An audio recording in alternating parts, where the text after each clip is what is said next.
Le agradecemos a Arturo Sarucán, al embajador Arturo Sarucán, presidente de Sarucán and Associates, diplomático de carrera y ex embajador de México en Washington. Además, pues colaborador a partir de hoy ya formalmente de este espacio. Embajador, qué gusto saludarte y bienvenido a nuestro espacio en tiempo real. Gran gusto estar contigo en este importante espacio, Enrique.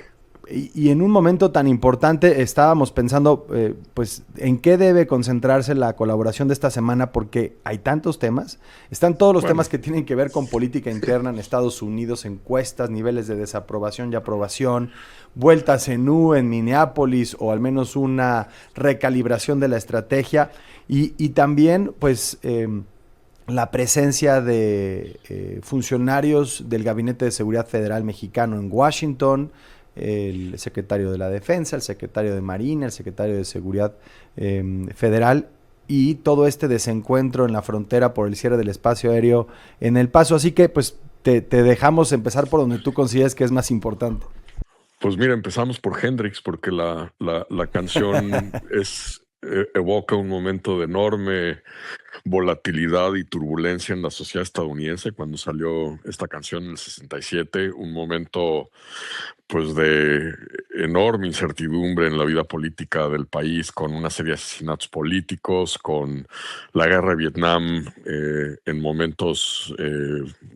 culminantes de una serie de decisiones que luego llevarían a una decisión de repliegue del conflicto en ese país. Y no estoy sugiriendo que estamos al borde de una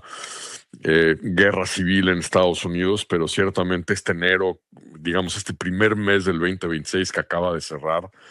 tanto en la esfera de política interna como en materia de política exterior, pues ponen a un país en una espiral de turbulencia que yo no veía, pues yo creo que en toda mi vida de estar representando a mi país en Estados Unidos o de estar cubriendo la política estadounidense.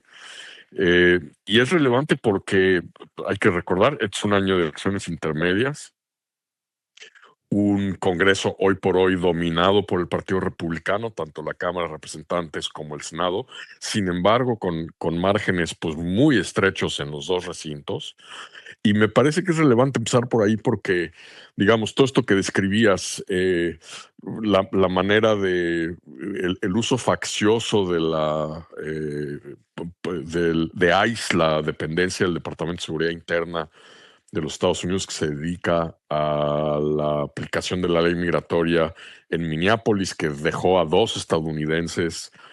asesinados en las calles de Minneapolis, el impacto del vandalismo arancelario del presidente Trump, que está pasándole una factura muy importante al bolsillo de los estadounidenses, la creciente preocupación en muchos círculos sobre la dirección que Estados Unidos ha asumido en temas internacionales, particularmente con el conato de me voy a hacer de Groenlandia por las buenas o por las malas, que finalmente ha llevado a otra reculada más de el presidente, pero que ha dejado bien tocada la Alianza Atlántica, que por cierto hoy o ya inició por la diferencia de horas, la conferencia anual de seguridad en Múnich, que pues tiene una delegación de jefes de Estado, de ministros, va una delegación enorme de legisladores demócratas que yo creo que están empezando a, pues a testear, a probar mensajes en materia de política exterior camino a lo que será a partir del próximo año un proceso de renovación del liderazgo demócrata camino a la nominación presidencial. Y la gran interrogante es decir, ¿todo esto le pasará o no le pasará factura a Donald Trump, Enrique? Todo parece indicar, todos los números, las proyecciones, que el Partido Demócrata Sí. le arrebatará la Cámara de Representantes al presidente. Es decir, no creo que va a ser, por lo menos en este momento no veo que sea un tsunami demócrata, pero ciertamente le van a poder arrebatar la Cámara con 7, 8, 9 escaños de diferencia. El Senado más complicado porque la combinación de escaños que están en juego en noviembre es tal, y la geografía de esos escaños es tal,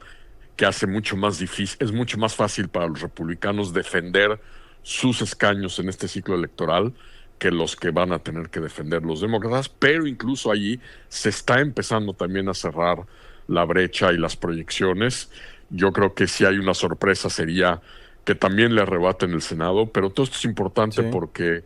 es el verdadero contrapeso y cortapisa a las políticas internas y externas del presidente, y es en ese contexto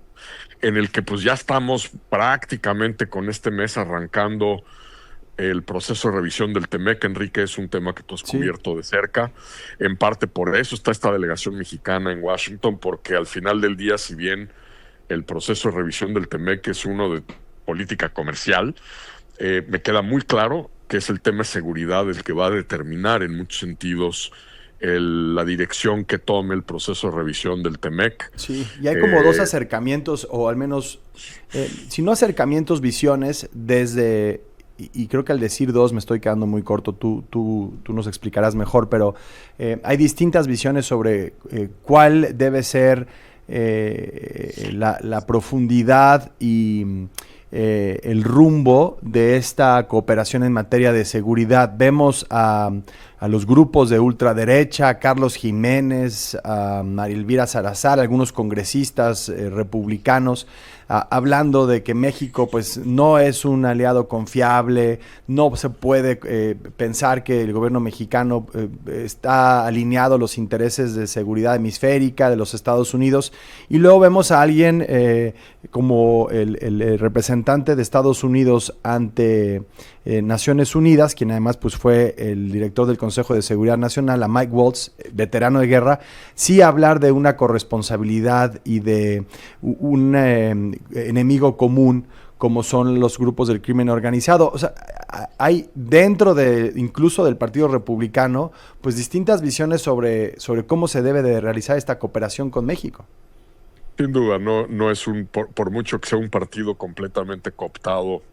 por parte del presidente, por mucho que sea lamentablemente un partido que creo que en su mayoría ha perdido la columna vertebral